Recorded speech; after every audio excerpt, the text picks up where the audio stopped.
లో ఉన్న మంచి గురించి మాట్లాడతారు తప్ప అసలు చెడు గురించి మాట్లాడరు.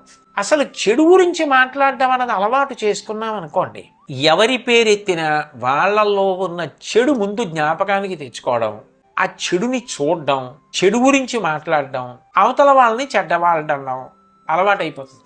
ఇట్లా అలవాటైపోతే కొన్నాళ్ళకి ఏమవుతుందంటే మనం ఒక్కళ్ళమే మంచి వాళ్ళమన్న భావన పెంచుకోవడం, ఇంకా మిగిలిన వాళ్ళందరూ చెడ్డవాళ్ళన్న భావన పెంచుకోవడం అలవాటైపోతుంది. దాని వలన ఇతరులను నిందిస్తూ ఉండడం, మనని మనం పొగుడుకుంటూ ఉండడం అదొక దురలవాటుగా మారుతుంది. అందుకని ఒకవేళ నిజంగా అవతల వ్యక్తి చెడ్డవాడైనప్పటికీ కూడా నువ్వు నింద చెయ్యవద్దు. నువ్వు నిజంగా అవతల వారు చెడ్డవారైతే తిట్టడం వల్ల ప్రయోజనం ఏమీ లేదు. అంతకన్నా నువ్వు ఒక పని చెయ్యి, వాళ్ళకి మంచి మాటలు చెప్పి మార్చడానికి ప్రయత్నం చెయ్యి.